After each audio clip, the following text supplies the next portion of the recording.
Hello, everyone. Good morning. Good Monday morning here in China, in Chongqing, China.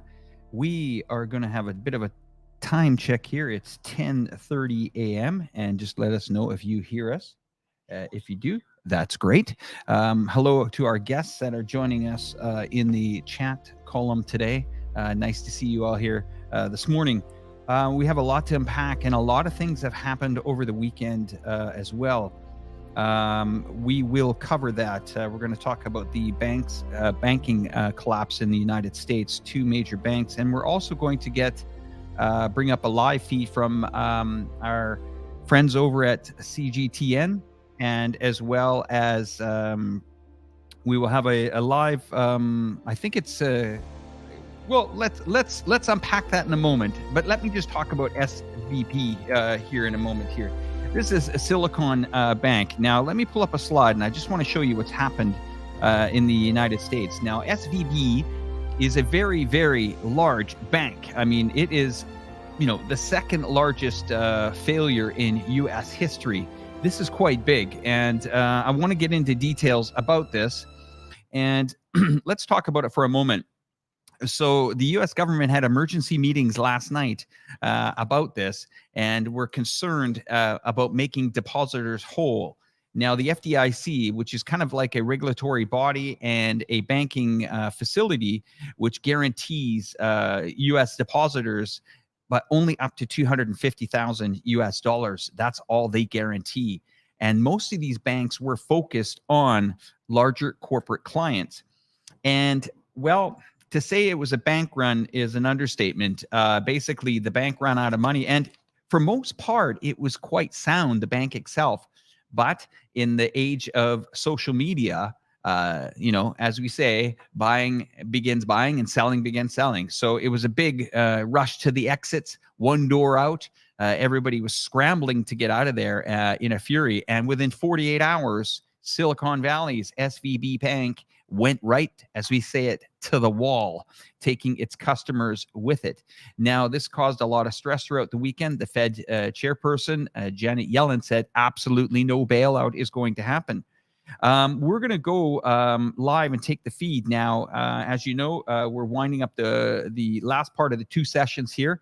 And we're going to go to our friends over at CGTN. Let me just see if my crew is ready. Should we go over to CGTN? Yeah, we're going to go over to the live coverage here and see some very, very interesting, hopefully, comments coming out here. Let's have a look. All right, let's go to this feed, and they'll take me off the screen here and hopefully put them up.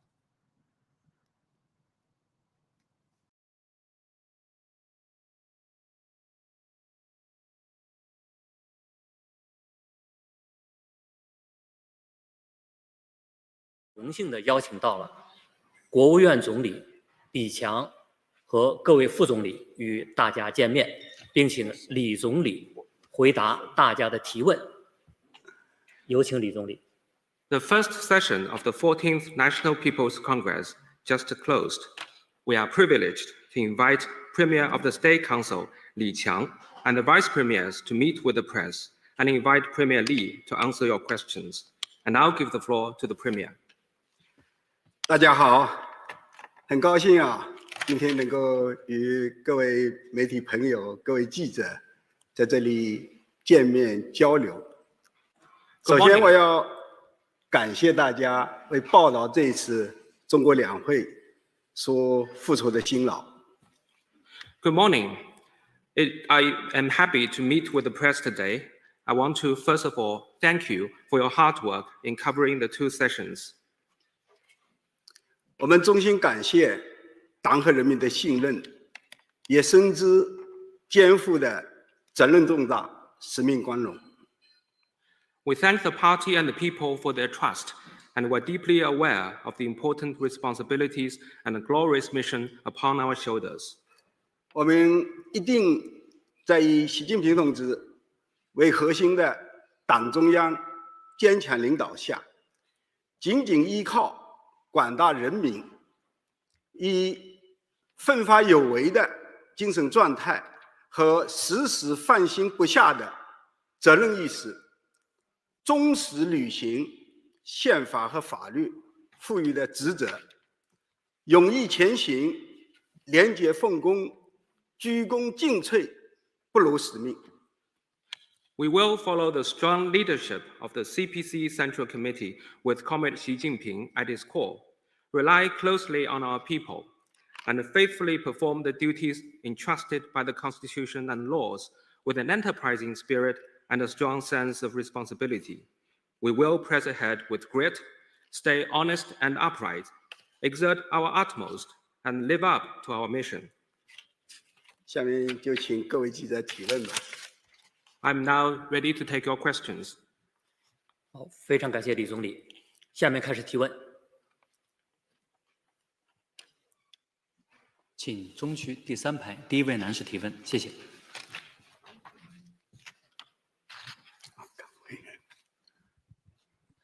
谢谢主持人，总理您好，中央广播电视总台记者提问。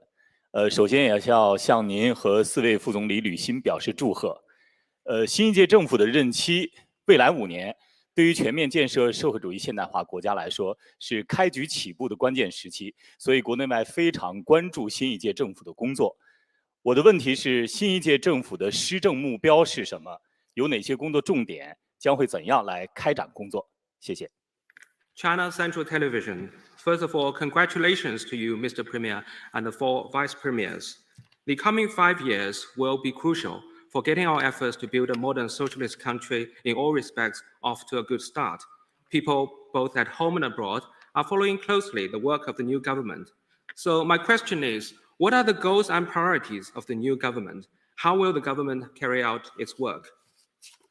谢谢你的祝贺，也感谢大家对我们新一届政府工作的关心。Thank you for your congratulations, and I also want to thank you for your interest in the work of the new government.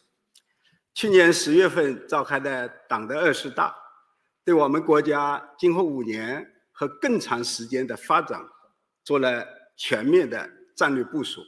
应该说，大家比较关心的重大问题，都能在20大的报告当中找到清晰的答案。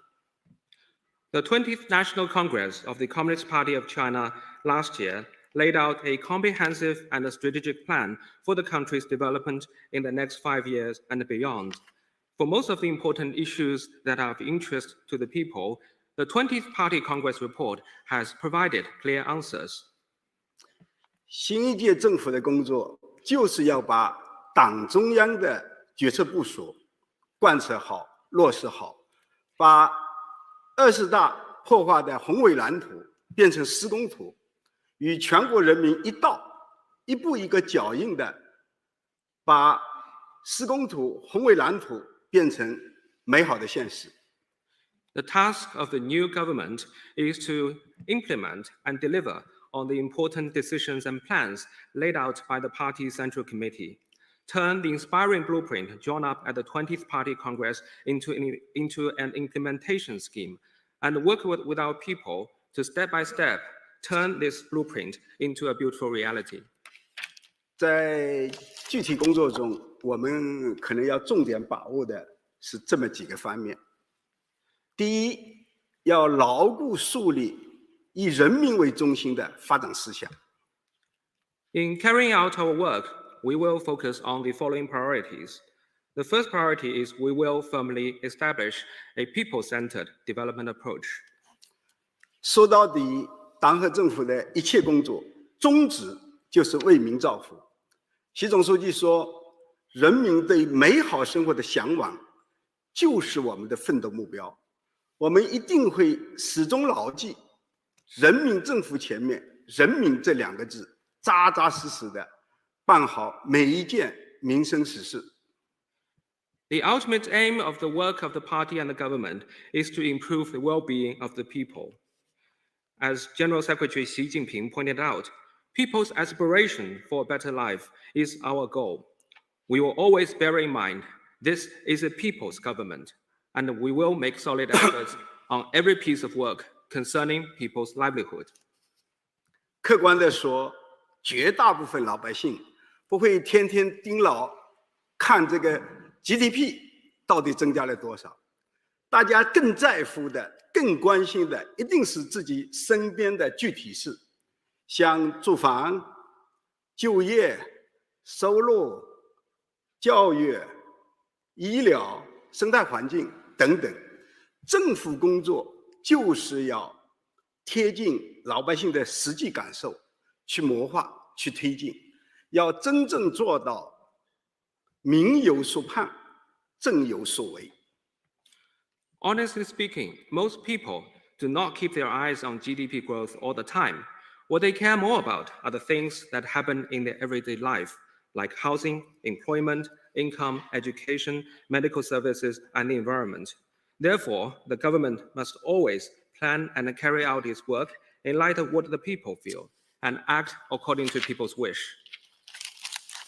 第二，要集中力量推动高质量发展。大家已经注意到了，这一次习近平总书记在参加江苏代表团审议的时候，特别强调要牢牢把握高质量发展这个首要任务。Second, we will focus our efforts on promoting high-quality development. You may have noticed that when attending the deliberation by the NPC deputies from Jiangsu province, General Secretary Xi Jinping stressed the importance of focusing on the top priority of high-quality development. 确实，我们国家的经济社会发展已经取得了巨大成就。我们的经济总量现在是稳居世界第二，但是发展不平衡、不充分。我们任何一个总量指标要分摊到14亿这个人口基数上，人均水平还都是比较有限的。Indeed, China has made great progress in economic and social development. We are now the second largest economy in the world. That said, China's development is still imbalanced and inadequate. Any aggregate volume, when divided by the 1.4 billion population, will become a small per capita figure. 现在我们的发展更多的只是解决有没有的问题，下步我们会更加关注解决好不好问题，特别是如何进一步提高我们的科技创新能力，加快建设现代化市场体系，推动发展方式的绿色转型等等吧。Currently, our development is focused on providing for people's basic needs, and going forward, the focus will be shifted towards delivering a life of better quality for the people. In particular, we will enhance our capacity in science, technology, and innovation, accelerate the building of a modern market system, and transition toward green development. 总的来讲，我们还是要在3句话上下功夫，完整、准确、全面的贯彻新发展理念，加快构建新发展格局，着力推进高质量发展。这3句话，我们还要再下功夫。All in all, we will make greater efforts to fully and faithfully apply the new development philosophy on all fronts, move faster to create a new pattern for development, and concentrate our efforts on promoting high-quality development. 第3，坚定不移深化改革开放。Third priority, we will remain steadfast in deepening reform and opening up.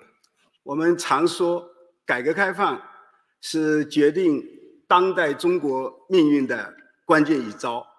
在下一步推进中国式现代化，在实现第2个100年奋斗目标的历史过程当中，我认为我们还必须吃改革饭，走开放路。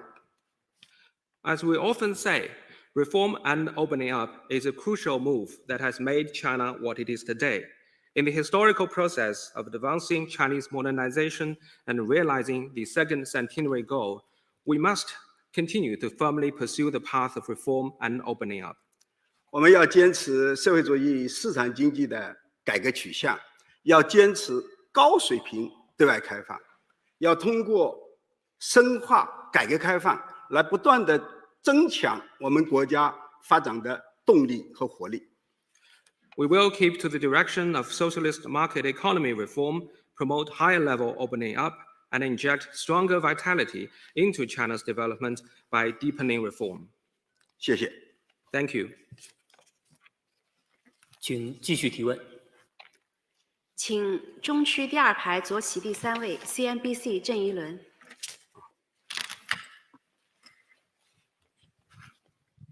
Thank you. From CNBC. Premier Lee, this year marks the first since the peak of COVID in China, and many expect the economy to rebound in the near term. What policies will China enact to achieve its full-year growth target? What drivers of growth and drags on the economy does China expect in the year ahead and in the next 5 years?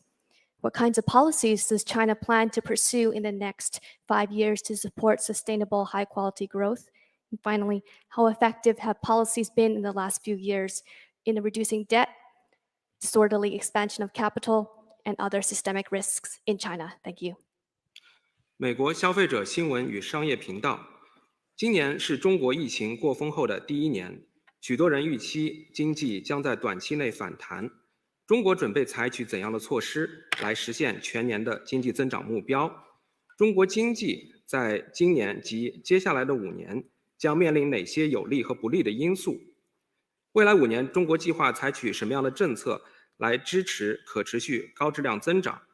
近几年，中国在应对债务、资本无序扩张等系统性风险方面的政策取得了哪些成效？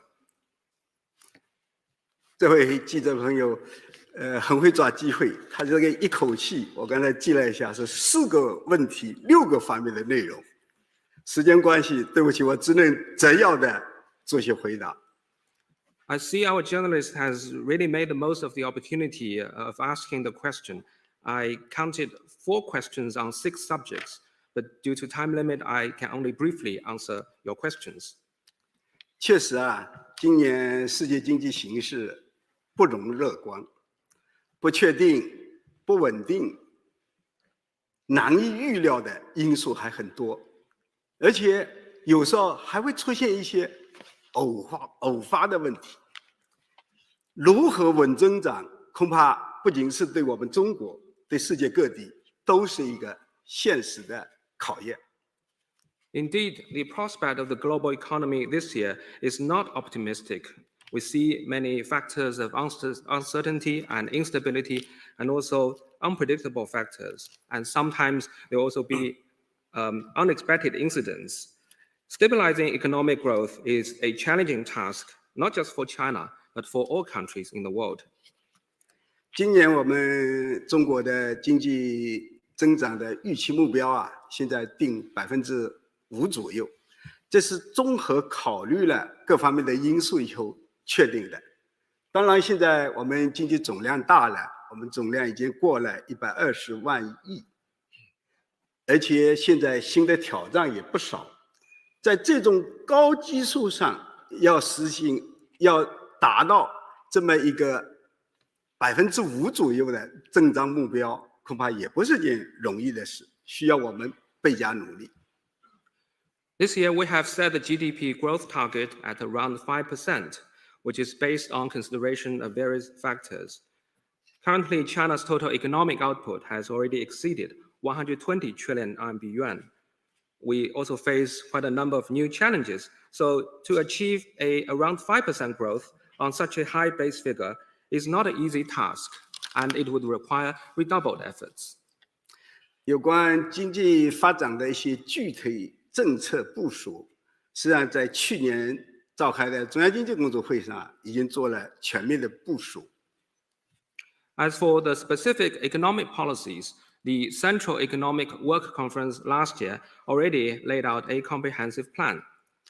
基本取向是坚持稳字当头、稳中取进，要推动整个经济运行整体向好。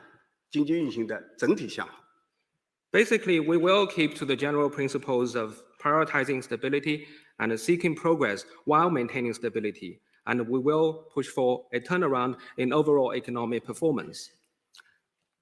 所谓稳，最重要的还是稳增长、稳物价、稳就业。所谓静，关键就是要在推动高质量发展上有新的进步。On stability, the emphasis will be placed on ensuring stable growth, stable prices, and stable jobs. On progress, the key will be making progress on high-quality development.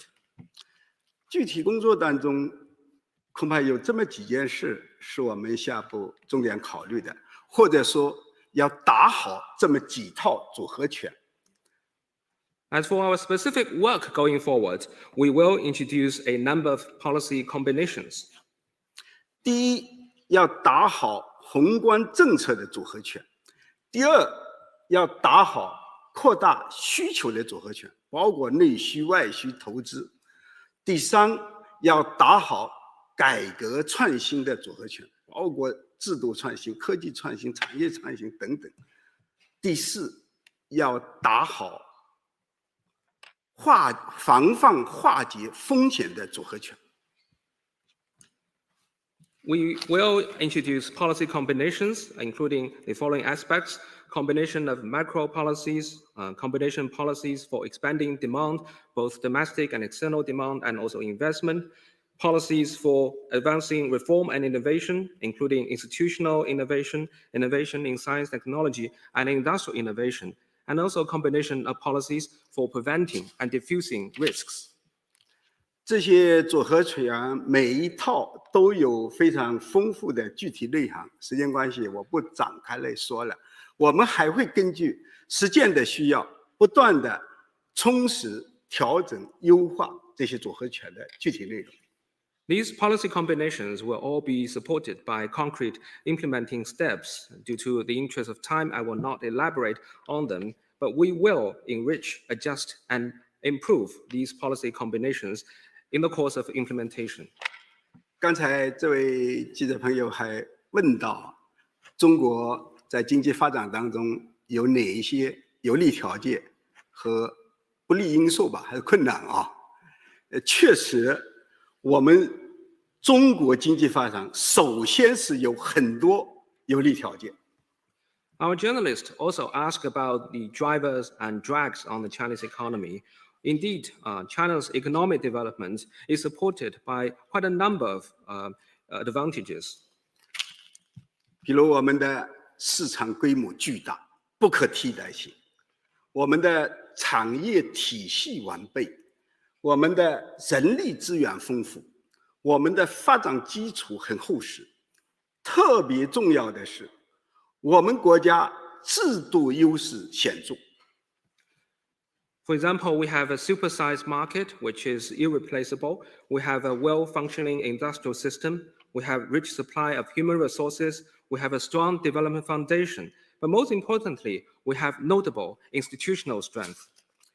讲到困难，实际上大家都有困难。我们今年中国的困难也会不少，但是静下心想一想，我们哪个时候？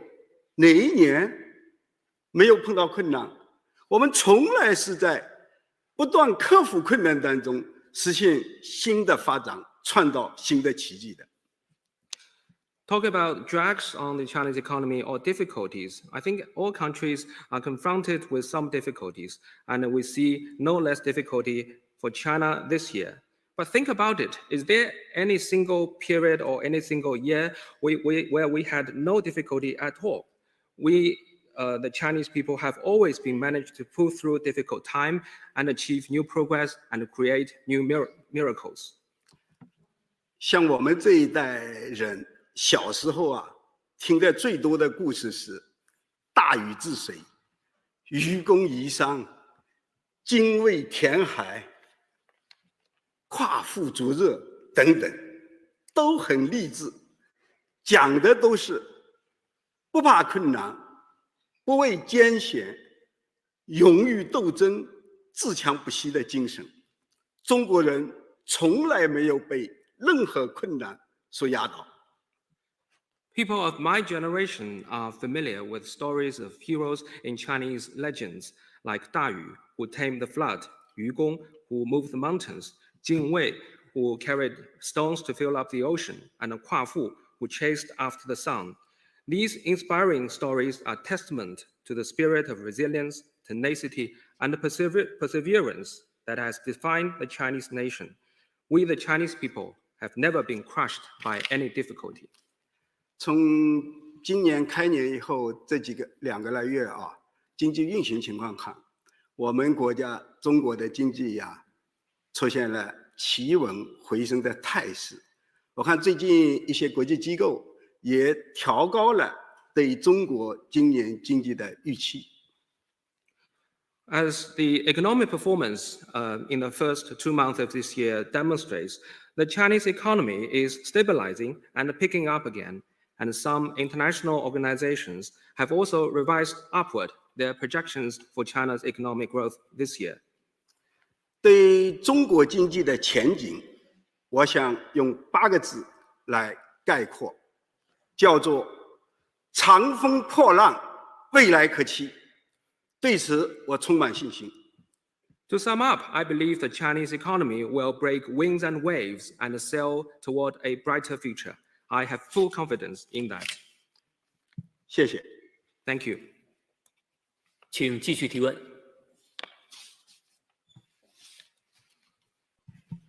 请南区第2排第2位女士提问，谢谢。谢谢李总理，你好，我是来自香港凤凰卫视、凤凰网、凤凰秀的记者胡玲。这几年其实我们可以看到，香港实现了由乱到治的一个根本性的转折啊，香港稳定下来了。那么其实这个过程当中呢，大家也会说，那么发展问题又摆在了眼前。那么对于香港来说的话，随着整个世界政经局势还有环境的变化，我关注到有评论认为，其实港澳目前的竞争力已经被弱化了。我就想请问，您会如何来看待港澳未来的发展前景？另外呢，大家其实非常关注的就是中央政府下一步还会有哪些措施来更好的支持港澳，来发挥自己的优势和特长，实现更好的发展呢？谢谢。Phoenix TV. In recent years, Hong Kong has restored order and stability, marking a major turnaround in the situation. And now development in Hong Kong has captured the attention of many. But due to changes in international economic and political landscape, some believe that the international competitiveness of Hong Kong and Macau are weakening. So what is your assessment of the future prospect of Hong Kong and Macau? And how will the central government support Hong Kong and Macau in leveraging their strength and unique features and achieve better development? 中央政府始终高度重视发挥香港、澳门的独特优势和特点。回归以来，在国家的大力支持下，香港的国际金融中心、国际贸易中心、国际航运中心3大中心的地位没有变，而且得到了加强和巩固。澳门作为国际旅游休闲中心，仍然是享誉全球。The central government has all along attached high importance to helping Hong Kong and Macau leveraging their unique strength and position. Since the return of Hong Kong and Macau to the motherland with the support of the country, Hong Kong's position as a global financial, trading, and shipping center has not changed. On the contrary, it has been strengthened and consolidated. And Macau has also built itself into a world-renowned tourism and leisure center. 确实，这几年受各种因素影响吧，香港、澳门在发展当中遇到了一些困难，但是我认为这还是暂时的困难，是发展中的困难。It is true that in recent years, due to various factors, both Hong Kong and Macau have experienced some difficulties in their development. But I believe these are temporary difficulties that have arisen in the course of development. 中央政府将全面、准确、坚定不移地贯彻“一国两制”方针，全力支持香港、澳门融入国家发展大局，全力支持香港、澳门发展经济、改善民生，全力支持香港、澳门进一步提升国际竞争力。The central government will fully, faithfully, and resolutely implement the policy of one country, two systems. We will give full support to Hong Kong and Macau in integrating into the country's overall development. We will give full support to the two regions in growing their economy and improving people's livelihood. We will give full support to the two regions in further building their global competitiveness. 我相信有祖国作为坚强后盾，有一国两制制度保障，香港、澳门的作用和地位只会加强，不会削弱。香港、澳门的明天一定会更加美好。I'm confident with the strong backing of the motherland and the institutional safeguards of the one country, two systems policy, Hong Kong and Macau will only strengthen their position and role, and Hong Kong and Macau will enjoy an even brighter future. 谢谢。Thank you. 请继续提问。请北区第一排联合早报杨丹旭。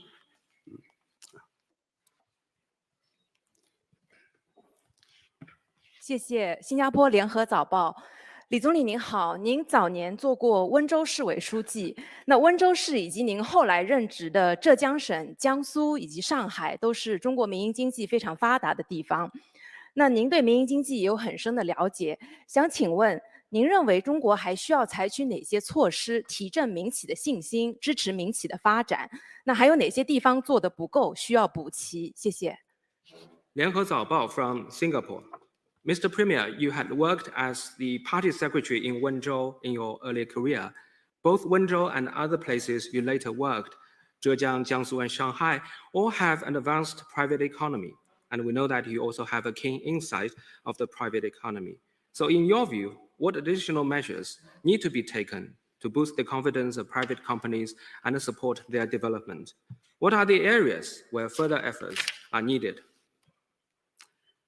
大家可能一定关注到，这次全国两会期间，习近平总书记去看望全国政协委员的时候，特别就民营经济、民营企业的健康发展、高质量发展做了深刻的阐述，引起了强烈反响。特别是广大民营企业家深受鼓舞，深感振奋。倍加激励。 You may have noted that when meeting with the CPPCC National Committee members during the two sessions, General Secretary Xi Jinping elaborated on the importance of ensuring healthy and high-quality development of private economy and private entrepreneurs. General Secretary Xi's words were very well received, and made private entrepreneurs feel both motivated and encouraged. 我确实 长期在民营经济相对比较发达的地方工作，因此也有很多的机会接触民营企业家，与他们交流。应该说，对他们发展当中的一些期盼和包括遇到的一些困难，还是比较了解的。 I have worked in localities with a strong private economy for a long time, and I have had the opportunities to talk with local entrepreneurs on various occasions. And I should say I am pretty well informed of their aspirations and the difficulties they have faced in their development.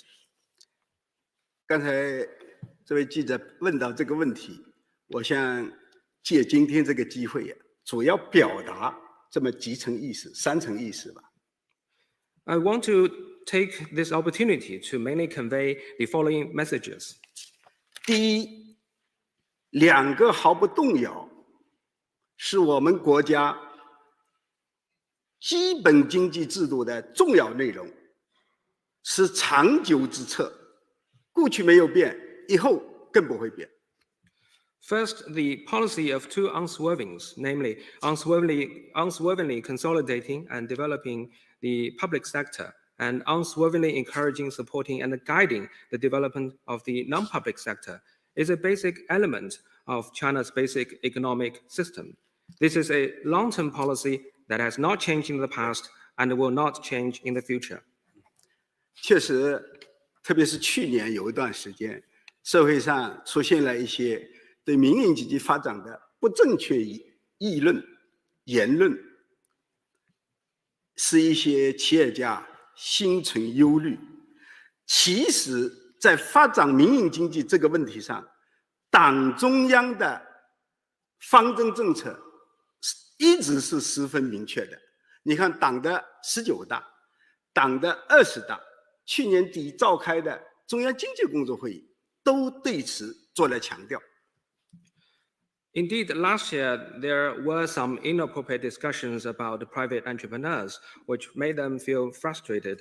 But as a matter of fact, the Party Central Committee has clear policies and principles regarding the development of the private economy. Both the 19th and 20th National Congresses and the Central Economic Work Conference last year all reaffirmed these policies and principles. 我们是旗帜鲜明的，坚定不移的。Our commitment in this regard is unequivocal and steadfast. 第二个我想表达的意思是，民营经济的发展环境会越来越好，发展空间会越来越大。The second point I want to make is that private entrepreneurs or enterprises will enjoy better environment and a broader space for development. 我们这一届政府将在新的起点上，进一步的打造市场化、法治化、国际化的营商环境，平等对待各类不同所有制的企业，依法保护企业的产权、企业家的权益，促进各类经营主体公平竞争，支持民营企业发展壮大。Standing at a new starting point, this government will continue to foster a market-based and law-based business environment in keeping with international standards, treat companies under all types of ownership as equals, protect the property rights of enterprises and the rights and interests of entrepreneurs in accordance with law, and we will create a level playing field for all kinds of market entities, and will make further efforts to support private entrepreneurs grow and thrive. 从发展空间来看，我们国家具有超级规模的市场需求，现在还有很多新领域需要大家去开拓，还有很多新赛道需要大家去参与。应该说，各种发展机遇是很多很多的，民营经济一定是大有可为。As for development space, China has a supersized market with huge demand. There are a lot of new sectors and new racing tracks that can be tapped. All this promises great opportunities for private entrepreneurs. 第三点，我想说的，时代呼唤广大民营企业家要谱写新的创业史。The third point, the new era inspires private entrepreneurs to write their new entrepreneurship stories. 这也是我今天特别想说的。大家知道，经济发展有它内在的客观规律，也依赖客观条件，但是很需要很强的人的这种内在冲动、主观能动性。我们民营企业家一定要进一步弘扬优秀企业家精神，坚定信心，再出发。This is a point I particularly want to make on this occasion. As we all know, economic development follows certain economic laws and depends on the conditions available. However, it is even more important to bring out people's initiative. So I do hope that private entrepreneurs will carry forward their entrepreneurial spirit and strengthen confidence as they start their new journey. 说到这里啊，我就想起在上个世纪80、90年代，在我的老家浙江和江苏，那时候发展个体私营经济和乡镇企业的时候提出来的、打造的4000精神，就是走遍千山万水，想尽千方百计，说遍千言万语，吃尽千辛万苦。 Talking about this, I remember that back in the 1980s and 90s, when my hometown Zhejiang province and the neighboring Jiangsu province were developing the private economy and township enterprises, the local entrepreneurs cultivated a strong pioneering spirit. To reach their goals, they were willing to explore all paths, go through all troubles, try all means, and endure all hardships. 虽然现在我们创业的条件、创业的环境、创业的模式与过去发生了很大的变化，但是当时那种筚路蓝缕、披荆斩棘的创业精神是永远需要的。 Although the conditions, environment, and the models of entrepreneurship are vastly different today, this kind of pioneering spirit of clearing obstacles and blazing new trails will always be needed. 我们各级干部啊，要真诚的、真心的关心支持民营企业发展，要与民营企业家交朋友，构建亲亲政商关系，要带头营造尊重企业家、尊重创业者良好氛围。 Government officials at all levels must sincerely care for and support the development of private enterprises, make friends with private entrepreneurs, build clean and cordial relations with them, and take the lead in promoting a culture of respect for pioneers and entrepreneurs. 我相信，在新时代、新征程上，我们广大民营企业家一定会谱写出更加辉煌的新的创业史。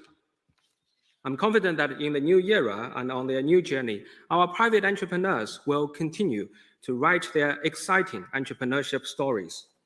谢谢。 Thank you. 请继续提问。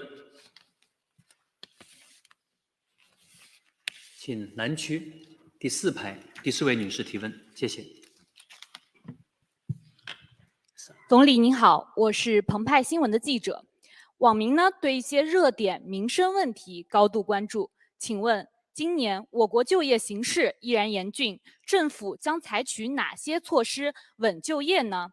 去年中国出现了多年未有的人口负增长，这是否意味着人口红利即将消失？今年会不会出台延迟退休政策呢？谢谢。 The paper. The netizens are all following closely issues concerning their livelihood. But this year, the employment situation is going to remain serious in China. So what steps will the government take to stabilize employment? And last year, China's population experienced negative growth for the first time in years. Does that mean China's demographic dividend is disappearing? And will the government introduce the policy of postponed retirement this year?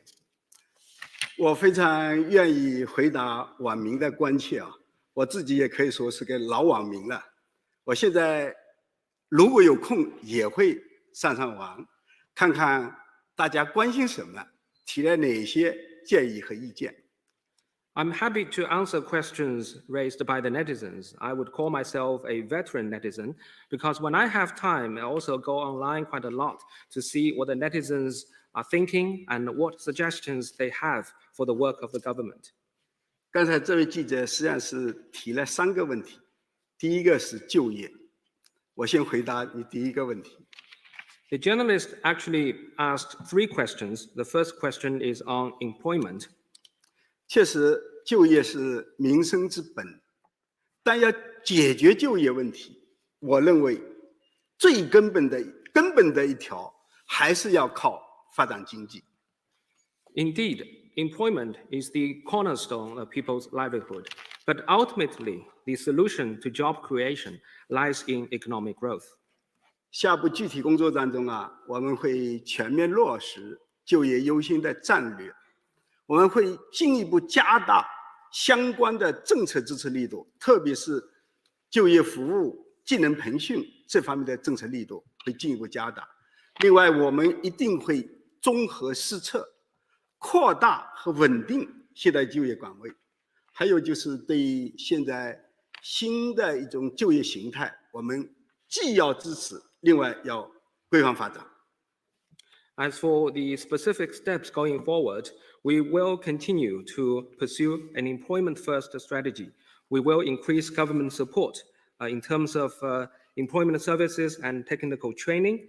We will take multiple steps to stabilize and expand employment. We will also support and regulate the development of new forms of employment. 我看今年好像网上比较关心是大学生就业，因为今年大学毕业生在中国是再创新高，预计现在今年毕业的大学生规模是1158万人。这个对于就业来讲，确实是增加了一定的压力，但是从发展的角度，这是好事。这么多的年轻人走上新的岗位，一定会为我们这个社会注入蓬勃的朝气和新的活力。I noticed that people on the internet care a lot about the employment of college graduates. Indeed, this year we expect to see 11.58 million college graduates entering the workforce, which will be a record high. This large number certainly adds pressure to employment, but if we look at it from a development perspective, it could be a good thing because with so many young people entering the workforce, they can inject energy and vitality into our society. 下步我们要广开就业渠道，要帮助支持年轻人通过自己的劳动和奋斗去实现自己更加美好的人生价值。Going forward, we will further expand channels of employment, and in particular, we will help and support young people to realize their personal values through hard work. 刚才你提的第二个问题好像是负增长，人口负增长。确实，我也看到，对我们国家人口增长有正转负，大家有所担忧。有的人担心我们国家的人口红利是不是就此消失了？我看恐怕不是这么简单。Your second question concerns population growth. I've also noticed that the negative population growth in China has caused much concern, and some people are worried that China's demographic dividend may be disappearing. But I don't think it is that simple. 人口红利既要看人口数量，更要看人口质量；既要看人口数，更要看人才数。When assessing demographic dividend, we should look at not just the quantity, but also the quality of population. We should not just look at the sheer size of the population, but also look at the scale of high caliber workforce.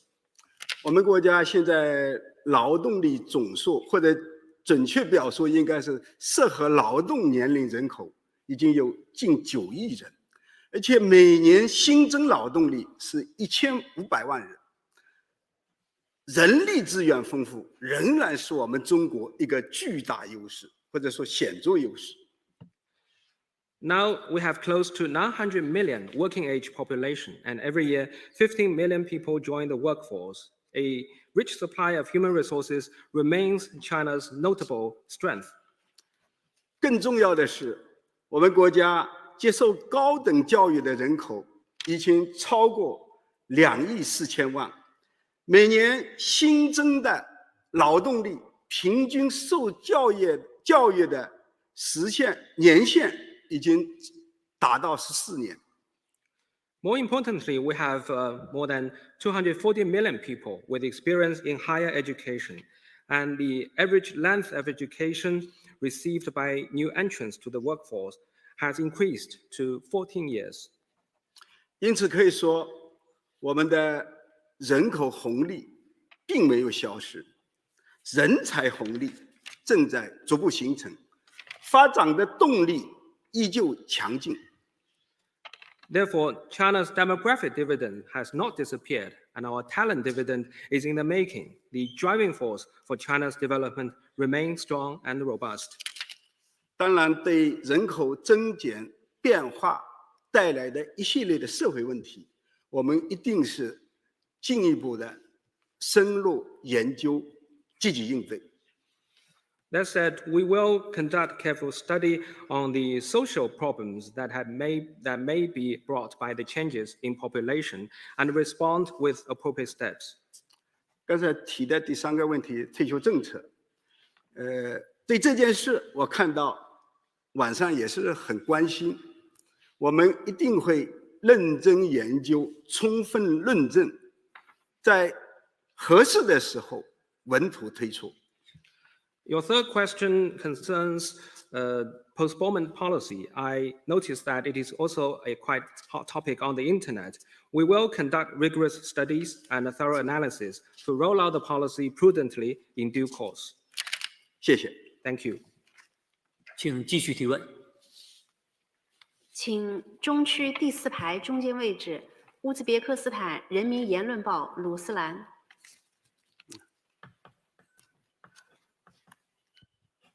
大家好，Ruslan Kinjaev, Народное слово newspaper, Uzbekistan. My question is, China kept strict COVID measures in place for over 2 years. As some people in the world have questioned, were those measures truly necessary? And what preparation has China made for a potential new wave of COVID? 谢谢。乌兹别克斯坦人民言论报，国际上有些人质疑，相比于其他国家，中国在防疫上实施了2年多的严控，是否确有必要？应对未来可能出现的新一波疫情，中国做了哪些准备？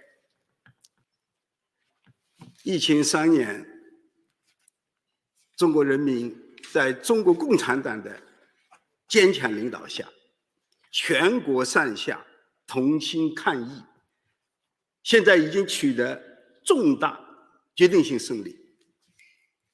For over 3 years, under the strong leadership of the Communist Party of China, the Chinese people have united in fighting COVID-19, and now we have achieved major and decisive victory in the battle against the disease. 3年来，我们始终坚持人民至上、生命至上，坚持科学精准防控，因时因势不断地优化调整各种防控措施。For the past 3 years, we have always put the people and their lives above everything else. We have adopted a well-conceived and targeted control approach and adjusted and improved our response measures in light of changing conditions. 在疫情初期传播力比较强的时候，我们国家果断采取措施，实行一类夹管，有效地保护了人民的生命安全和身体健康，也为我们国家的疫苗开发、药物开发以及后来疫苗接种的普及赢得了宝贵时间。At the beginning of the pandemic, when the virus was highly pathogenic, we made timely response with containment measures for Class A infectious disease. Such an effort helped protect people's life and health and won us valuable time for the R&D of vaccines and medicines and for the rolling out of vaccination. 后来随着这个病毒的致病力的减弱，也随着我们国家防控能力的提高，我们又对一系列防控措施进行了优化调整，适时的进行了防控的转段，实行了一类一管。At the later stage, when the virus became less pathogenic and with the increase in China's capacity for pandemic control, we have improved and adjusted our COVID response measures and achieved a smooth transition in COVID response phase by putting COVID back to the category of Class B infectious disease. 在我们这样一个人口众多、发展不平衡的大国，我们只用了不到2个月的时间，实现了疫情防控的平稳转段，较快地恢复了经济社会的正常秩序，这是很了不起的。China is a country with a large population and imbalanced development, yet it only took us less than 2 months to achieve a smooth transition in COVID response phase. and restored normal economic and social order in a relatively short span of time, this is indeed a remarkable achievement. 实践证明，中国的各项疫情防控的各项策略措施是完全正确的，防控的成效是巨大的。 What has happened proves that China's COVID strategies and measures are completely right, and our COVID response has been highly effective. 人类与病毒做斗争啊，是一个长期的、漫长的历史过程。现在新冠病毒传播的风险依然存在，我们一直在跟踪研判，及时做好预警预测，而且我们现在也制定了不同情景下、不同场景怎么样应对可能出现的疫情传播风险的各种应对预案。 Humanity's battle against the virus is a long-term and historical process. Currently, the risk of virus transmission still exists, so we will continue to follow and study the evolving situation, build up our capacity for early warning and forecast, and we have also made contingency plans for different kinds of scenarios. 我们还会不断地加强各级医疗卫生服务体系的建设，加快新的疫苗药物的开发，同时我们一直保持与国际社会的沟通合作，共同维护人类健康福祉。 We will also strengthen medical and health service systems at all levels and speed up the development of new vaccines and drugs. We have also been engaged in communication and cooperation with the international community to jointly protect the health and well-being of humanity. 谢谢。 Thank you. 请继续提问。请北区第3排第1位男士提问，谢谢。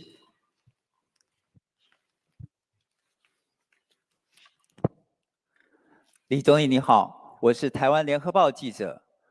大陆方面表示，始终将关爱、尊重以及造福台湾同胞。随着大陆疫情防控的调整跟优化，两岸民众都希望能够尽快全面恢复两岸的正常交流跟往来。请问总理，大陆在推动两岸经济文化合作交流以及人员的往来方面有何规划？谢谢。 United Daily News Group from Taiwan. The mainland says it always respect, care about, and promote the well-being of compatriots in Taiwan. So with the adjustment and improvement of COVID protocols on the mainland, people on both sides of the straits look forward to the early restoration of normal exchanges. So what measures will the mainland take to promote the economic and cultural exchanges and the personnel travel across the straits?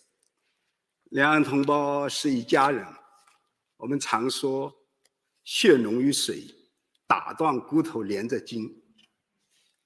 Chinese on both sides of the Taiwan Straits are members of one and the same family.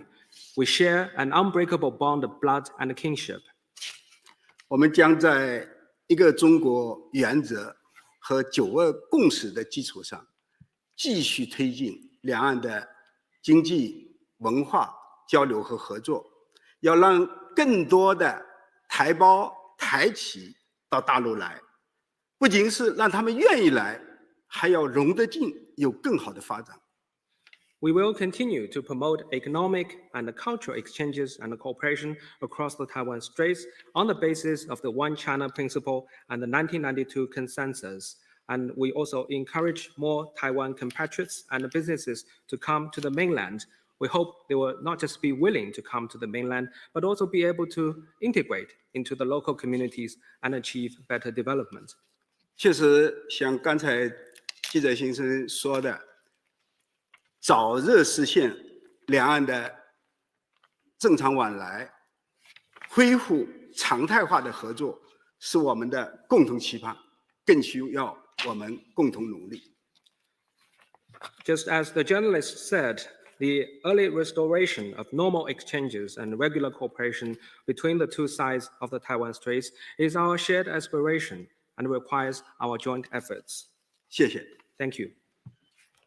请继续提问。请中区第2排第3位男士提问，谢谢。谢谢。总理您好，我是人民日报记者。全面建设社会主义现代化国家最艰巨、最繁重的任务仍然在农村。请问总理，本届政府在推进乡村振兴上有哪些考虑？对保障中国粮食安全有哪些举措？谢谢。 People's Daily. In building a modern socialist country, the most arduous and complex task is in the countryside. So what plan does this government have in promoting rural revitalization, and what measures will be taken to ensure China's food security? 中国是一个农业大国，我们现在还有近5亿人常住在农村，可以说没有农业农村的现代化，社会主义现代化是不全面的。 China is a major agricultural country. We now still have close to 500 million people permanently resided in the countryside.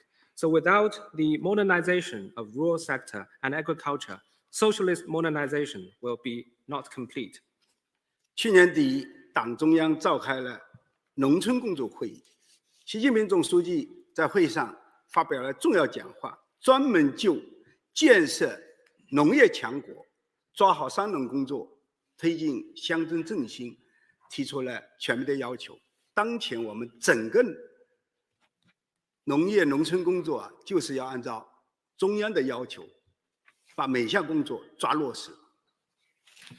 During the Central Rural Work Conference last year, General Secretary Xi Jinping gave an important speech and made comprehensive instructions on building a strong agricultural country, advancing work relating to agriculture, rural development of farmers, and promoting rural revitalization. So our task is to deliver on the important decisions and instructions made by the Party Central Committee. 就乡村振兴这件事来讲，我看下步要突出或者要关注3个关键词。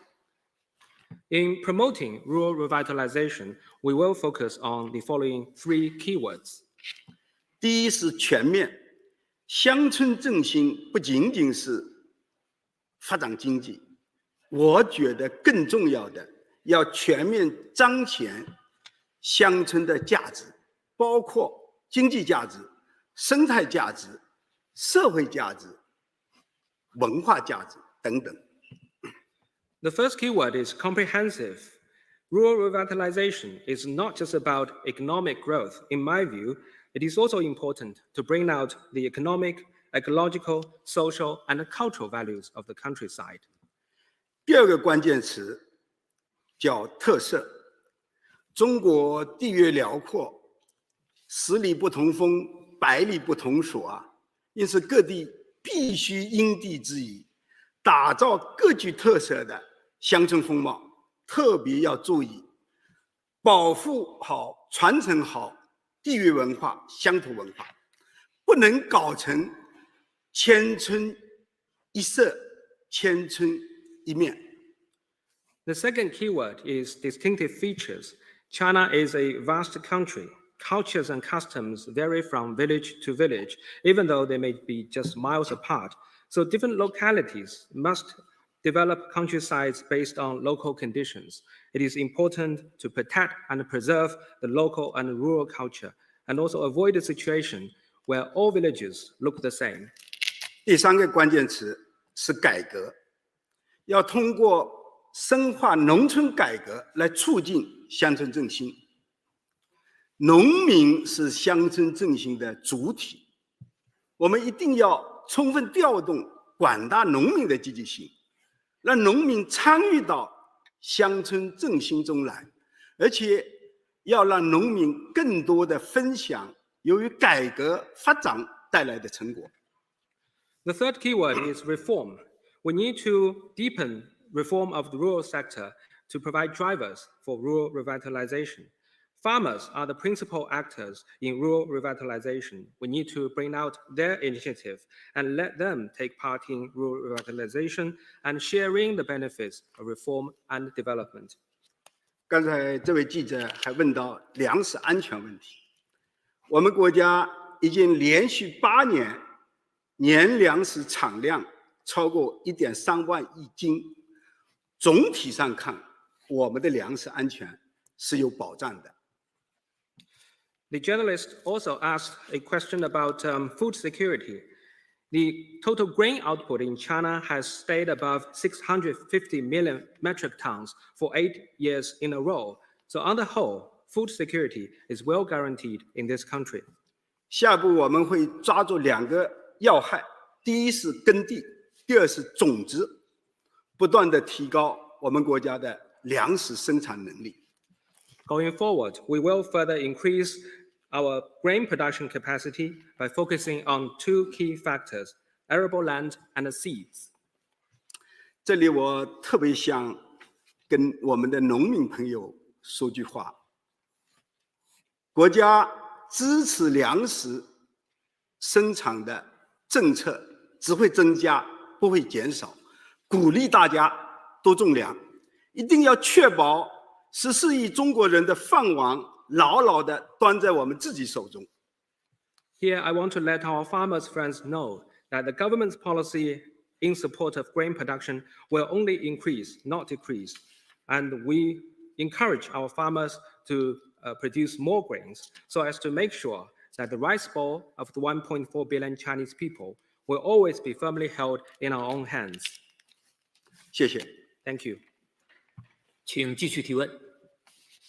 请南区第3排左起第1位，中亚卫视方浩明。李总理你好 I am from CATV. My question is, the world is witnessing more geopolitical frictions and signs of deglobalization. Meanwhile, China-US relations remain under serious strain. Although China has been reassuring the world of its commitment to reform and opening up, foreign businesses remain worried and some are considering relocation. Will China adjust its opening up policy? How do you see the current China-US ties? And what are the prospects that the relations might improve? 谢谢。中阿卫视，当前地缘政治摩擦和去全球化加剧，中美关系紧张对立。虽然中国一直强调坚定不移地推进改革开放，但外资外企依然难以感到安心，有的开始考虑撤离。请问，中国的对外开放政策会有变化吗？您如何看待当前的中美关系及其改善前景？今年呢是中国改革开放45周年，改革开放发展了中国，也影响了世界。This year marks the 45th anniversary of the launch of reform and opening up in China. Reform and opening up have enabled China to develop itself and also made an impact on the whole world. 据我掌握的情况资料看啊，绝大多数外资企业仍然是看好在华的发展前景的。去年我们中国实际利用外资是1890多亿美元，再创历史新高。这个数据做个比较，与疫情之前就3年前，我们还多了近500亿美元，说明不好意思，说明中国仍然是全球的投资高地。From what I learned, most foreign companies are still optimistic about their development prospect in China. Last year, China's utilized foreign investment totaled $189 billion, which is again a record high, and it is even close to $50 billion more than 3 years ago or before the pandemic. And this demonstrates that China remains a popular destination for global investment. 对外开放是我们国家的基本国策，不管外部形势发生什么变化，我们一定是坚定不移地向前推进。Opening up is a basic state policy for China. No matter how the external situation may evolve, we will stay firmly committed to pursuing this policy. 这里我特别想说一说中国国际进口博览会，这是中国主动向世界开放市场、共享发展机遇的重大举措。Here, I want to mention in particular China International Import Expo, or CIIE. CIIE is a major step taken by China to open its market with the world and share its development opportunities with the world. 进博会已经在上海连续办了5届，即使在疫情情况下，也从来没有中断。我很荣幸，5届我都参加了。The CIIE has been held uninterrupted for 5 years in Shanghai. Even during the pandemic, it was still held as scheduled, and I had the honor to attend all the 5 editions of CIIE. 我如果没记错的话，去年有127个国家和地区，2800多家企业参展，一次性展出的面积多达35万平方米。If I remember this correctly, last year there were over 2,800 enterprises from 127 countries and regions attending the expo, and the total exhibition space was over 350,000 square meters. 进博会的举办，充分说明开放的中国大市场是世界各国企业发展的大机遇。The story of CIIE proves that an open big Chinese market promises big opportunities for companies from around the world. 今年我们还会对接高标准的国际经贸规则，进一步扩大开放。中国对外开放的大门只会越开越大，环境会越来越好，服务会越来越优。This year, we will further expand opening up in alignment with high standard international trade rules. China will only open itself wider to the world. We will provide better environment and services for all. 开放的中国，发展的中国，欢迎大家来投资兴业。An open China, a China that is in the constant process of development, welcomes investors from all over the world. 刚才这位记者先生提到中美关系问题，有关中美关系的具体问题，前几天秦刚外长在举行的记者会上已经做了全面的阐述，我在这里不再多做重复。我想说的是，当前重要的是要把习近平主席与拜登总统去年11月份会晤时达成的一系列重要共识，转化为具体行动和实际方案。The journalists also asked about China-US relations.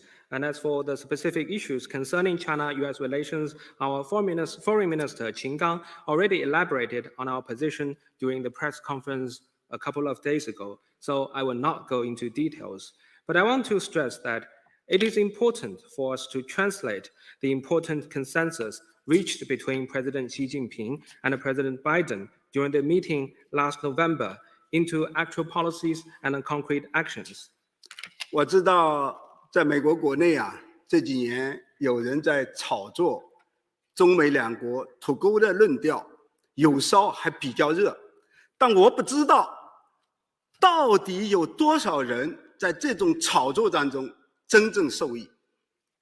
I know that in recent years, some in the United States have been trumpeting the idea of decoupling with China, and sometimes it could become quite a hot topic on the media. But I wonder how many people can truly benefit from this kind of hype.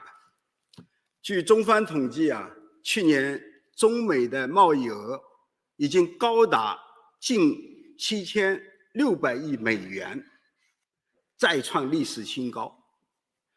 According to Chinese statistics, last year, two-way trade between China and the United States totaled $760 billion, which again set a new record in history. 中美经济你中有我，我中有你，彼此都从对方的发展当中受益。China and the United States are closely intertwined economically. We have both benefited from the other side's development. 我去年很长时间是在上海工作，那里有7万多家外资企业，因此我也有很多的机会与包括美资在内的外企的高管接触交流。他们都给我说，看好上海，看好中国，世界应该合作。For most part of last year, I was working in Shanghai, a city that houses 70,000 foreign companies. So I had a lot of opportunities to talk with the senior managers of multinational corporations, including many American companies. They all told me that they were optimistic about the future of Shanghai and China. They all hope to see cooperation between all countries in the world. 他们都认为合作才能共赢。They all believe that cooperation is the sure path that will lead to win-win outcomes. 这些都表明中美可以合作，应该合作，中美合作大有可为。All this demonstrates that China and the United States can and must cooperate, and there are a lot that the two countries can achieve by working together. 唯独打压对谁都没好处。Encirclement and suppression is in no one's interest. 谢谢。Thank you. 请继续提问。请南区第6排第1位男士提问，谢谢。谢谢主持人。总理您好，我是新华社记者。我们都知道，新一届政府面临着艰巨繁重的任务，各方面也都寄予很高的期望，这对政府的履职能力、工作作风都提出了很高的要求。请问新一届政府在加强自身建设方面有哪些考虑？谢谢。Xinhua News Agency. The new government faces an arduous and complex task and also high expectations from the people. This has raised new requirements on the governing capacity and the conduct of the government. So what plan does the new government has in terms of strengthening government building? 确实如你所说的，新的使命任务对我们这一届政府统治提出了更高的新的要求。我们将以这一轮的机构改革为契机，切实加强政府自身建设，转变职能，提高效能，改进作风。Indeed, the new mission and new task have raised new and higher requirements on the new government team. We will take the new round of state institutional reform as an opportunity to strengthen government building. We will further transform government functions, make the government's work more efficient, and improve the conduct of the government. 下步工作当中，我们会突出抓4件事。第一，大兴调查研究之风，党中央已经就此提出了明确要求，国务院要带头抓好贯彻落实。Going forward, we will focus on the following 4 priorities. First, we will promote the practice of research and studies. The Party Central Committee has already made clear requirements on that, and the State Council must take the lead in meeting these requirements. 我长期在地方工作，有一个很深的感受，就是坐在办公室碰到的都是问题，下去调研看到的全是办法，高手在民间。I have worked in local governments for a long time. My experience is that when you sit in the office, you see lots of problems. But when you reach out to the people, you see all kinds of solutions. After all, the brightest minds are among the people. 我们一定会推动各级干部多到基层去调查研究，问计于民，问需于民，向群众学习，拜群众为师，帮助基层解决更多的实际问题。We will encourage government officials at all levels to engage more with the local communities, to know about what the people need and seek their opinions on the work of the government. They need to learn from the people, take people as their teachers, and help the people solve their actual problems.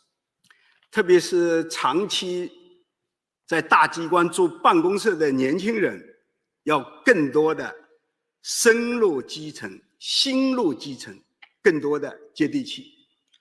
In particular, young people working in government ministries should reach out to the people, keep people's needs and interests close to their heart, and be down to earth in their work. 第二个要突出抓的是，就是扎实推进依法行政。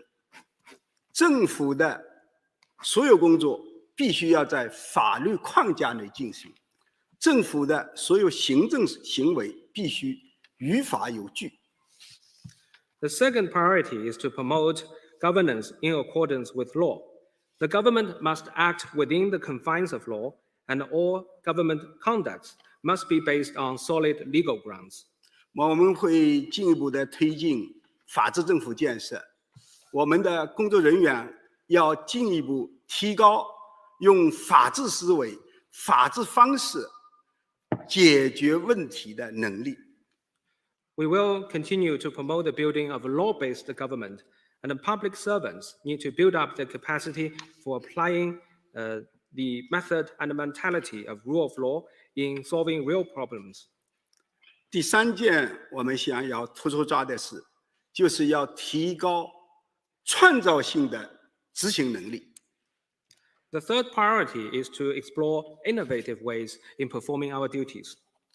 各级政府各部门、各位公务人员一定要牢固树立发展意识、服务意识。Government departments at all levels and civil servants must be conscious of their duty to serve the people and promote the country's development. 特别是我们有关部门在履行审批、监管等职责时候，不能只踩刹车不踩油门，不能只设路障不设路标，凡事要更多的做应不应该给他办的价值判断，不能简单的做可不可以判的技术判断。In particular, when dealing with matters concerning administration, regulation, and approval, the relevant government departments should not just slam on the brake, but also hit on the accelerator. They should not just set up roadblocks, but also need to put up road signs. They should make more value judgment and think about whether something shall be done, instead of just making a purely technical judgment and decide whether something can be done. 我们坚决反对一切形式主义、官僚主义，要真正做有创造力的执行者。We are firmly opposed to pointless formality and bureaucratism in all forms, and we must be creative in performing our duties. 第四件我们要突出抓的是，坚决守住廉洁底线。我们将始终以严的标准、严的要求推进廉洁政府建设，对一切腐败行为零容忍。The fourth priority is to uphold the principle of integrity. We will apply stringent standards and requirements in building a clean government, and will take a zero-tolerance attitude to all acts of corruption. 每一位政府工作人员必须自觉接受监督，真正做到忠诚、干净、担当。All government officials must subject themselves to supervision and truly meet the requirements of being loyal, upright, and responsible. 谢谢大家。Thank you. 今天的提问到此结束，感谢李总理和各位副总理，也感谢大家对14届全国人大一次会议的广泛关注和充分报道。总理记者会到此结束。谢谢。好，谢 I 谢大 also 家。 thank Premier Li and the Vice Premiers for attending the press conference. I also want to thank all of you for your attention to and extensive coverage of the first session of the 14th National People's Congress. This is the end of the press conference. Thank you. 好，谢谢，谢谢。 Chinese Premier Li Qiang Well, has everyone, that is the end of it. And we're just going to take off that feed completely so you can hear me. Well, what do you guys think of that? Let's hear it from you guys, the viewers. And I really appreciate you guys spending the time with me here today. A lot of news events, a very heavy news day going on in the United States of America here. And I did want to bring up to you the biggest headline that is coming out of the United States right now. It is the collapse, the second largest banking collapse in history. And yes, I agree with you, Ken. It was a fantastic press conference. The coverage was great. And thank you to CGTN for providing us with that live stream. Once again, I still want to go over the issues that America is having in the banking system right now. Now, the FDIC did come in to talk about saving the depositors' we'll call it bank accounts above the $250,000 mark. Now, your banks in the United States, they insure you from $250,000 below. Now, that'll help, that will help the average person out, no problem. But when it comes to corporate or banking facilities needed by corporate companies, especially in the venture capital area, this really impacts a lot. And now, a couple of companies were issuing press releases over the weekend about this. And we heard from Roku that 26% of its bottom line in the investment, we'll call it, in their savings was tied up in this bank. Now, many other banks are going to have a similar situation. Now, here is the issue that I want to cover, and then we'll get back and we'll go over a couple of the two sessions notes here. The issue is that this is Monday morning. The markets in the United States are showing, in the futures market, they are showing a positive green. A little bit on an uptick, we'll say about 1.25% on the S&P 500. And the S&P 500 is the United States top 500 companies by market cap. Now, it's lost not just one bank over the weekend, two. Signature also went down as well. And these are big banks. These have huge balance sheets. And this is, once again, really could be systemic. Now, you can see here the SVB depositors to get their money as part of the Fed's plan. Now, that's one trigger that they're going to go through. But what brought us up to this? And as we saw earlier, during this whole two sessions, we did see that they did focus a little bit on the economies and talking about maybe how the United States was a little bit irresponsible on some of the Fed rate hikes. And I have to tell you, these rate hikes are really affecting a lot of people throughout North America. You're seeing mortgage prices starting to really tick up there. And I'm hearing it from some people personally. Let's go over some of the two-session outcomes. We did a little bit of research over the last week. I mean, it's been a lot to unpack here. A lot of things they have gone over. The new leadership team, the new NPC deputies, and the CPPCC members debuted. The new leadership of state agencies and the CPPCC emerged at this year's two sessions. Now, I also want to talk about the new economic goals.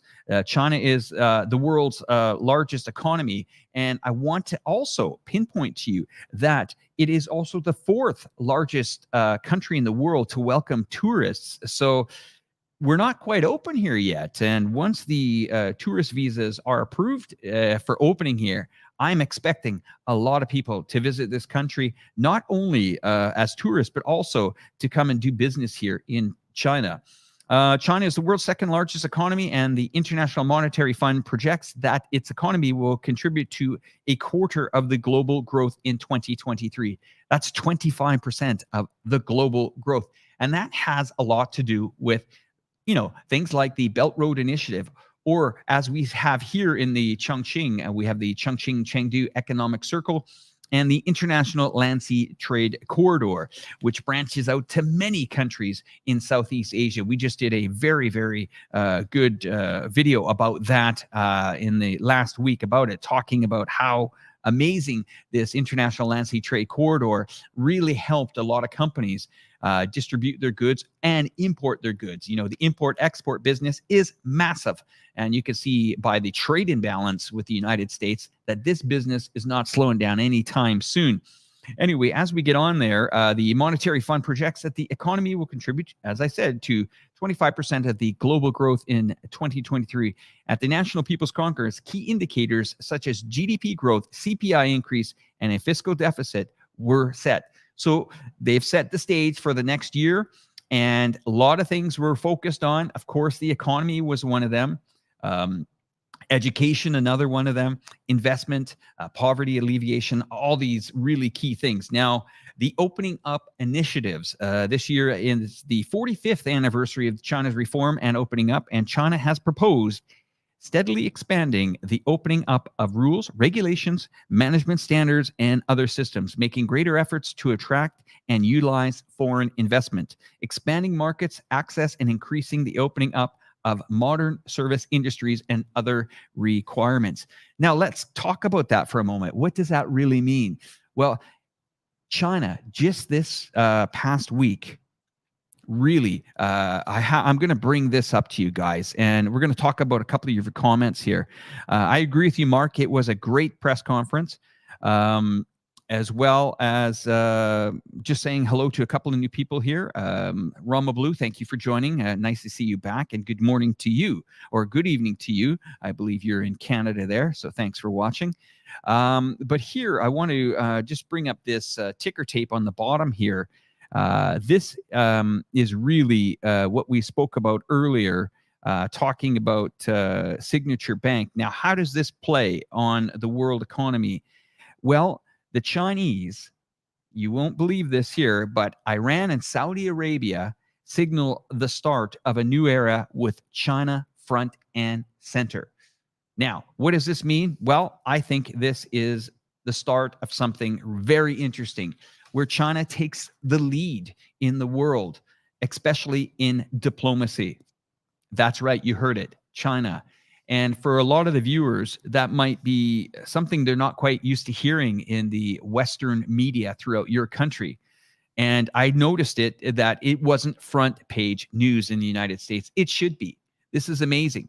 And we heard some people say, well, that could just be a one-off deal. I mean, even if it is a one-off, it's pretty extraordinary on how they got those two to the table to talk about this. This must have been in the making for months, and it's here. And as we know, that China continues to build these relationships. And I'm starting to really notice this over the course of living here in China, that these relationships are built on trust. They're built on investment. They're built on strategy. They're not built on, coercion or trying to, can you imagine that? One of the largest trading partners with the United States, and they refer to China sometimes as being adversaries. A little bit unprofessional, but the good news is that we are on the straight and narrow here. It's a fantastic, absolutely fantastic press conference that was just on there. We're also talking about the new world environment here, and I'm going to bring this up to you guys on the show. And thanks for everyone tuning in, to also from our WeChat as well.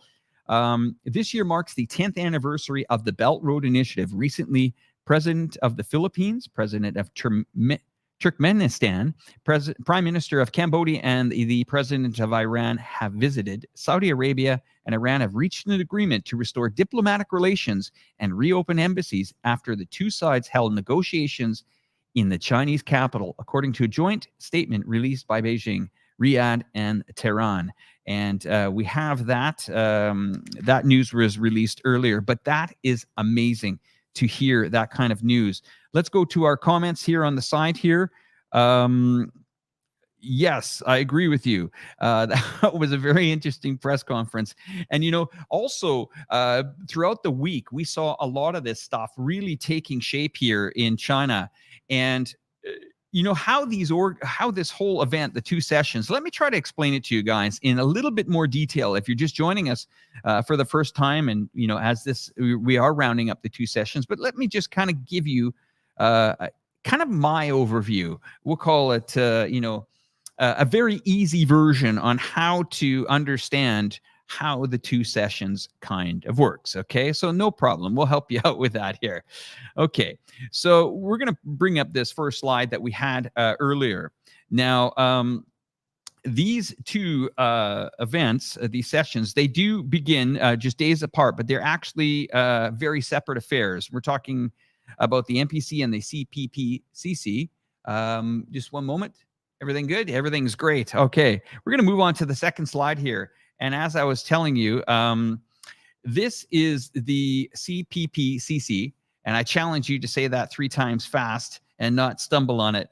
But let me talk to you guys about what this really means. I mean, these are very similar to kind of what you have in North America and Canada.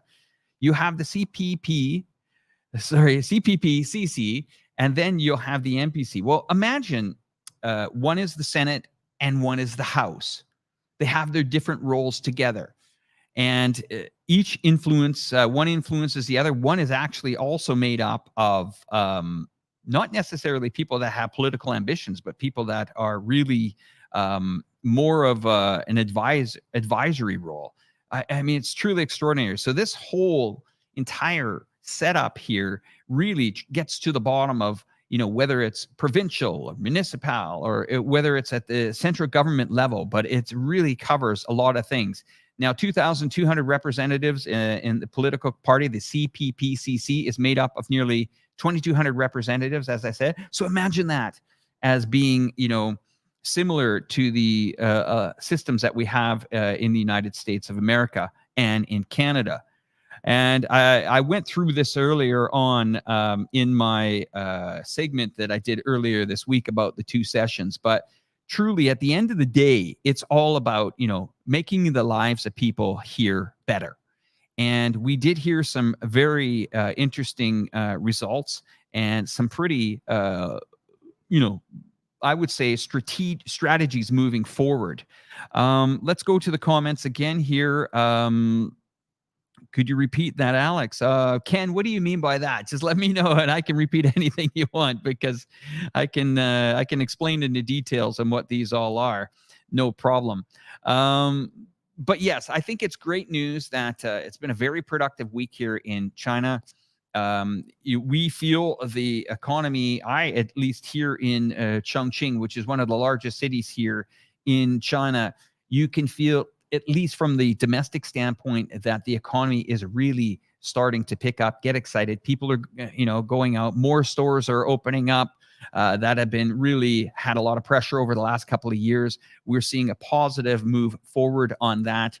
And these measures that the government here is going to be used to stimulate the economy, it really is going to help the world economy. You got to remember that this is a country of 1.4 to 1.5 billion people that is responsible for 25% of the growth going into next year. That is amazing. Sorry, 2023, the growth that is. Let's have a look at some of the comments. I think from Ken. Now there will be pressure next time. Okay, thanks for that, Ken. Another thing that I want to cover is back to the United States and the economy here.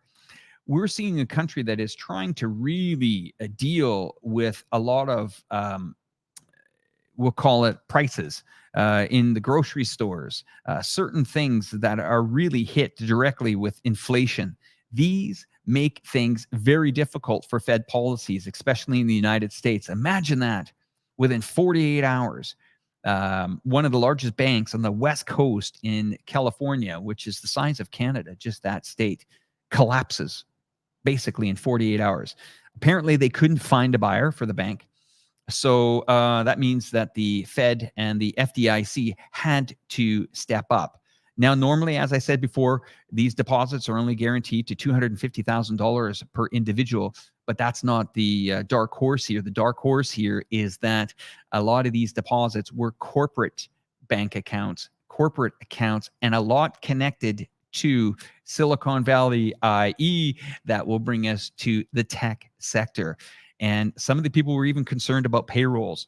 Now, what I noticed about that last press conference that we had here, where have you seen, officials or governments around the world be transparent, speak to their people, tell them what they're doing, giving them a course of, this is what we're going to do this year. This is how we're going to do it. This is how we're going to implement it. All these were done step by step by step.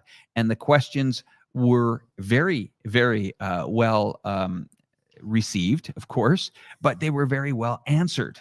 As we were looking at our chat column earlier, I know that some of you guys were saying that these questions weren't softball questions. And for our international viewers, basically that means, these weren't set up easy questions to be answered by anyone. These were questions that needed to be answered by, people that are responsible for these positions. And it went really well.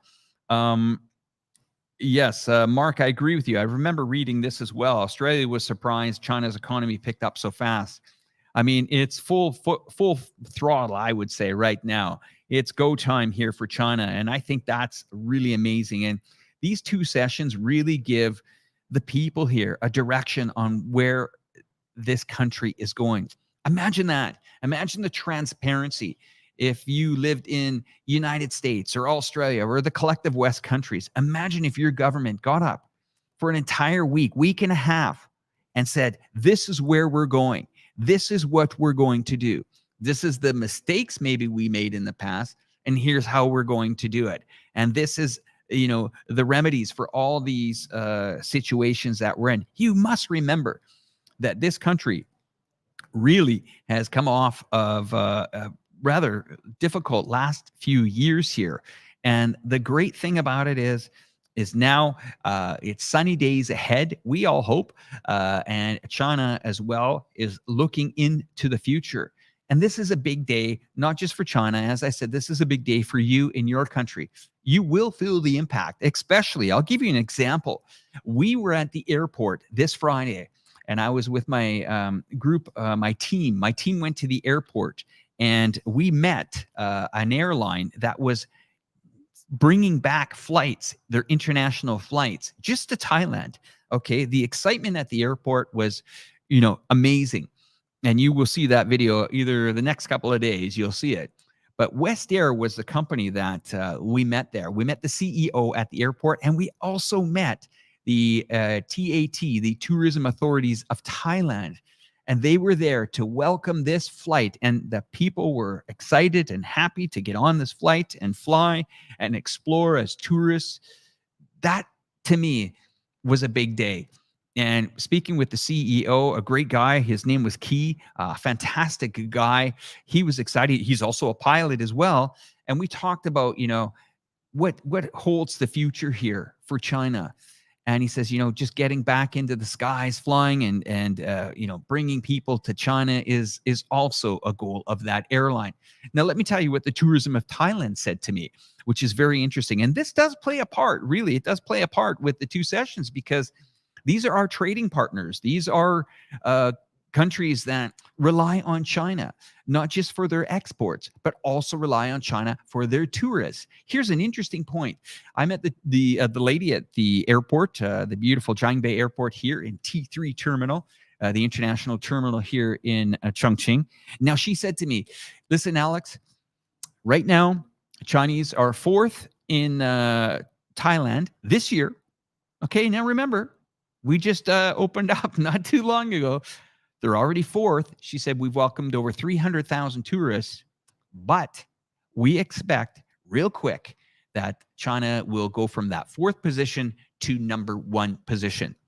Now, for all those people that are in Thailand, get ready, because when you start to see airlines like West Air open up its routes direct from Chongqing to Thailand, whether it's Phuket or Bangkok or whatever, this means that travelers are ready to go. And I was assured that the flight was pretty packed. I could see by the happy travelers there. But once again, how much of an impact will this be on Thailand? Well, prior to the pandemic, Thailand, remember that figure I just said to you about a minute ago, 300,000, is nothing even close to what Thailand used to invite. That number used to be around 11 million Chinese tourists a year. So can you imagine the excitement that Thailand is ready? They're getting ready. And when China does open up the visas for tourists to come to this country, I believe the last figure was 32 million, I believe, were Chinese invited tourists into the country. That is not a fact. I'm remembering that by just watching a news report earlier. So maybe some of you guys can help me out to see if that that figure is correct. But that just gives you an example of the power of 1.4 to 1.5 people. This is not just about bringing people into the country as tourists. It's also Chinese traveling around the world as well. There's a lot of China outside of China. And yes, I agree with you, Rama Blue. You're happy for Thailand as well. Yes, this is a country that was absolutely devastated by the pandemic. Yours truly did live in Thailand during the start of the pandemic. And wow, that economy has been battered pretty hard. But the good news is that air flights are back and direct going there. So that is really some comforting news. And as I said, Kevin, this is China. As we said during this 2 sessions, this figure right here, and I'm going to say it one more time for you guys, okay? China is the world's second largest economy. And the International Monetary Fund projects that its economy will contribute, once again, a quarter of the global growth in 2023. That is massive, okay? So if your economies haven't felt the impact yet, and even if you're in Southeast Asia, I'm pretty sure Southeast Asia are going to probably be the first to feel the impact, at least from the tourists traveling out first. I know I did a little bit of a consensus asking some people, what is the first country they're going to travel to? And a lot of them did express a lot of travel throughout Southeast Asia. Just to round up today's 2 sessions, it's been quite a day for China, quite a week for China as well. And I have to say that, having you guys along, viewing us throughout the week has been pretty amazing. These, when they're talking to the press here, it is really reassuring to hear the people when they're doing these news review. We just watched this press conference. This is not a press conference of, arrogance or people pushing out their chest, talking about their political ambitions or promoting themselves or dissing someone else. This is a very, very well-organized country in the sense that they know the direction that they're going. They know where they want to go. They know how to get there. They know the challenges that they need to go through to get there. And it's just amazing. Yes, let's have a couple of, if you guys have any questions you want to ask, and I just want to say, wow, it's great that we have our highest viewers this week for our 2 sessions. So that means that you guys are happily tuning in and liking what you're watching. Don't forget to hit that subscribe button as well and hit the like buttons on our channels here, as well as you will see we are connected to one of our apps called Bridge News. We will, if you look for Bridge News, just look for it, Bridging News on the Apple iStore. It should be there. You can get some coverage from that as well. And tonight, which is, I think, about 9 hours from now, a little bit before 9 hours from now, we will be doing a Let's Talk China show with Brian Berletta from the New Atlas, Cyrus Jansen, and a special guest. This is going to be action-packed. And I got to tell you guys, this panel tonight is divided on certain issues here. And I think it's going to be something that you want to tune into. It's not going to be 4 people that are going to be agreeing on everything. It's going to be quite divided. have a look here. Hang has put the best thing is that Chinese tourists spend the most on average about 9,000 Australian per tourist. Not bad. That's pretty amazing here. That's some good news. My wife and son are going to China in November, December. Great. That is fantastic to hear that. Starting to hear a few of those stories where people are coming back. That's absolutely great to hear. But yeah, I just wanted to go over one more time. We're going to be looking at quite the interesting day when the American markets open up here in the United States. The futures are green in the S&P market and the Dow Jones future. Asia is still trading off, I think, from the recent sell-off on Wall Street. But once again, Silicon Valley Bank, the U.S. government steps in and says the depositors with funds at SVB will be able to access their money. Boy, I thought we were over that. And in 2008, we don't need to tell you who came to the rescue, what country that was. Well, I'm sitting in it right now. But yes, okay, anyway, from everyone here in Chongqing, China, we just want to thank you guys for joining the stream today. And wow, we showed that entire coverage of that entire event here to end off the 2 sessions and all the outcome with that. It's been really great. And I hope all of you tune in tonight for Let's Talk China. And wow, once again, it's going to be action-packed. We have a special guest that is coming on this show tonight. And of course, I'm going to be here with Cyrus Jensen and Brian Berletic. And let me see what we got in store. I just want to read a couple more comments before we head out of here. Let's see. Let's put a few more comments up on the screen there. Hello. Let's see. Yes. Would have loved the press conference. That's right, Ken. I totally agree with you. It was structured, factual, and fascinating to listen to. Absolutely. And thank you, Kevin, for joining us as well. You know, guys, I have to tell you, this is a learning experience here for all of us, whether you're tuning in for the first time or whether you've been following this channel. This channel has grown quite a bit, even from the start of the year. Our viewership, especially on some of our iChongqing portals, is up. You know, I think last time we checked, we've grown quite a bit here on the subscriber base. And we will continue to do so because of people like you watching the program today. Anyway, what a great day it is. Beautiful day. We're going to leave you guys with some nice sights and sounds of the lovely, beautiful Chongqing. You guys have yourself a great day and see you tonight or tomorrow morning your time. Take care.